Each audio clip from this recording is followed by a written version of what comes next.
वहीं Iran, Israel और America के बीच बढ़ती जंग ने सिर्फ मिडिल ईस्ट को ही नहीं बल्कि पूरी दुनिया को एक बड़े संकट के मुहाने पर अब ला खड़ा किया है। इस जंग में अब ऐसे हथियारों के इस्तेमाल अब किए जा रहे हैं और आरोप ये लगाए जा रहे हैं जो इंसानी जिंदगी के लिए बेहद खतरनाक माने जाते हैं। लेबनान ने इजराइल पर जिस हथियार का इस्तेमाल किया और जो आरोप लगाए गए उसे सफेद मौत कहा जाता है, यानी कि व्हाइट फॉस्फोरस। अगर यह आरोप सच है तो फिर सवाल सिर्फ अब जंग का नहीं है बल्कि अंतर्राष्ट्रीय कानून और मानवता के भविष्य पर भी एक ये बड़ा संकट है। देखिए आप।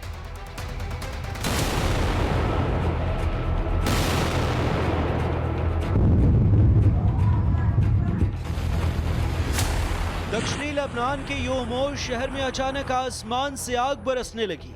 ये सिर्फ बम नहीं थे बल्कि एक ऐसी आग थी जो शरीर को ही नहीं इंसानियत को भी जला देने की ताकत रखती है। आरोप है कि इजराइल ने हिजबुल्लाह के ठिकानों को निशाना बनाने के नाम पर व्हाइट फॉस्फोरस का इस्तेमाल किया।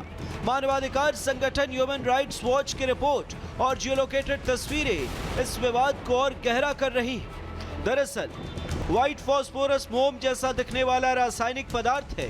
व्हाइट फॉस्फोरस जैसे ही हवा के संपर्क में आता है खुद ब खुद जलने लगता है। व्हाइट फॉस्फोरस की आग का तापमान 815 डिग्री सेल्सियस तक पहुंच सकता है। आमतौर पर इंसानी शरीर 50 से 60 डिग्री की गर्मी में झुलसने लगता है, वही 815 डिग्री की आग शरीर को पल भर में जला सकती है।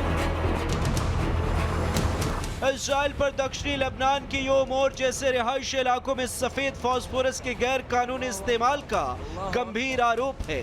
ये घातक रसायन मानव मांस और हड्डियों को गला देता है। जब सफेद फास्फोरस शरीर पर गिरता है तो ये त्वचा को जलाते हुए मांस के अंदर तक धंस जाता है।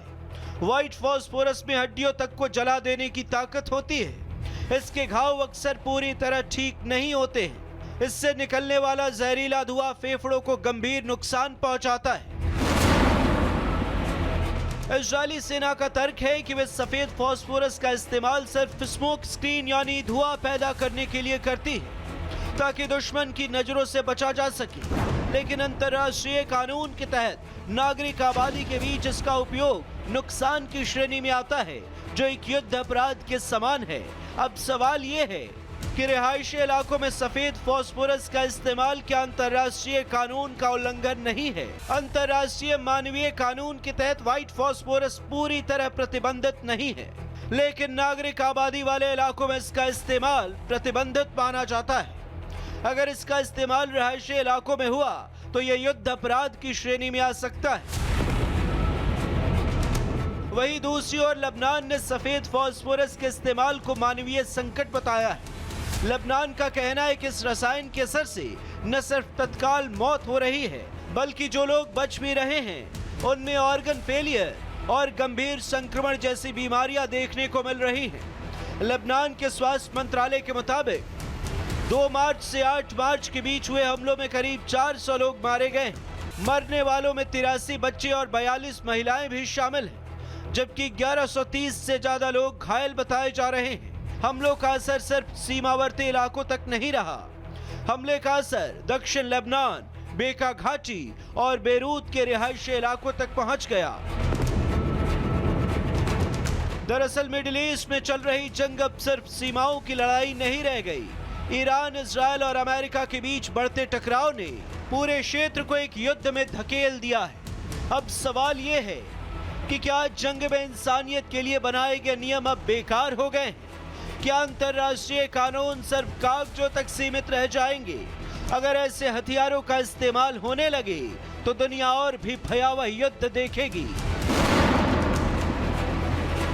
फिलहाल सच क्या है इसकी अंतिम पुष्टि जांच के बाद ही हो पाएगी, लेकिन एक बात साफ है, अगर जंग में सफेद मौत जैसे हथियार इस्तेमाल होने लगे तो इसका खतरा सिर्फ किसी एक देश के लिए नहीं बल्कि पूरी मानवता के लिए होगा। Bureau report, Republic Bharat.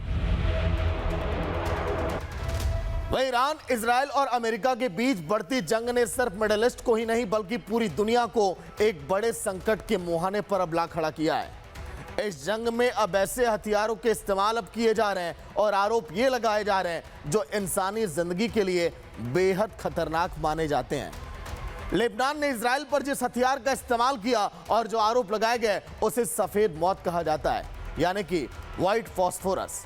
अगर यह आरोप सच है तो फिर सवाल सिर्फ अब जंग का नहीं है, बल्कि अंतर्राष्ट्रीय कानून और मानवता के भविष्य पर भी एक ये बड़ा संकट है। देखिए आप।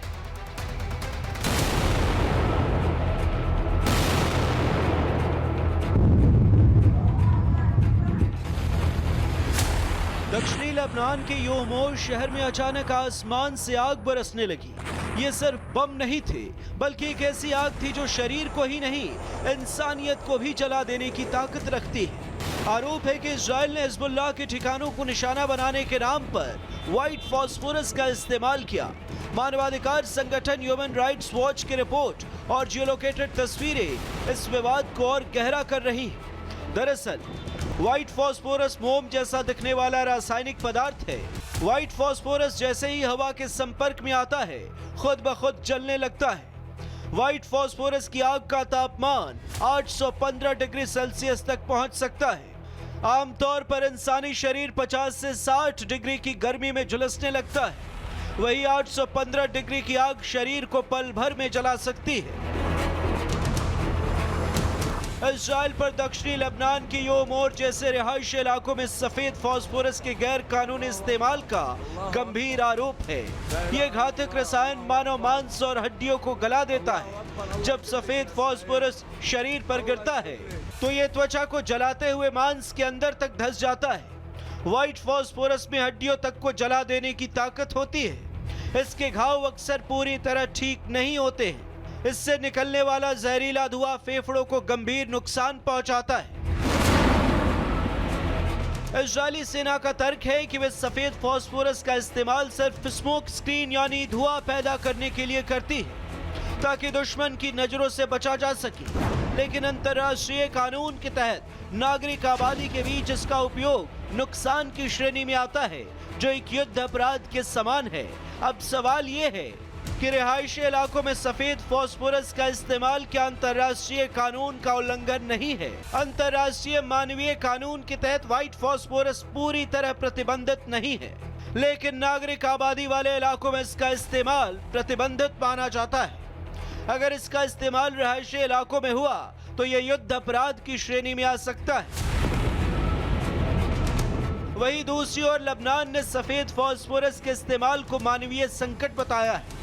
लेबनान का कहना है कि इस रसायन के असर से न सिर्फ तत्काल मौत हो रही है, बल्कि जो लोग बच भी रहे हैं उनमें ऑर्गन फेलियर और गंभीर संक्रमण जैसी बीमारियां देखने को मिल रही हैं। लेबनान के स्वास्थ्य मंत्रालय के मुताबिक 2 मार्च से 8 मार्च के बीच हुए हमलों में करीब 400 लोग मारे गए। मरने वालों में 83 बच्चे और 42 महिलाएं भी शामिल हैं, जबकि 1130 से ज्यादा लोग घायल बताए जा रहे हैं। हमलों का असर सिर्फ सीमावर्ती इलाकों तक नहीं रहा। हमले का असर दक्षिण लेबनान, बेका घाटी और बेरूत के रिहायशी इलाकों तक पहुंच गया। दरअसल मिडिल ईस्ट में चल रही जंग अब सिर्फ सीमाओं की लड़ाई नहीं रह गई। ईरान, इजराइल और अमेरिका के बीच बढ़ते टकराव ने पूरे क्षेत्र को एक युद्ध में धकेल दिया है। अब सवाल ये है कि क्या जंग में इंसानियत के लिए बनाए गए नियम अब बेकार हो गए? क्या अंतर्राष्ट्रीय कानून सिर्फ कागजों तक सीमित रह जाएंगे? अगर ऐसे हथियारों का इस्तेमाल होने लगे तो दुनिया और भी भयावह युद्ध देखेगी। फिलहाल सच क्या है, इसकी अंतिम पुष्टि जांच के बाद ही हो पाएगी। लेकिन एक बात साफ है, अगर जंग में सफेद मौत जैसे हथियार इस्तेमाल होने लगे तो इसका खतरा सिर्फ किसी एक देश के लिए नहीं, बल्कि पूरी मानवता के लिए होगा। Bureau report, Republic Bharat.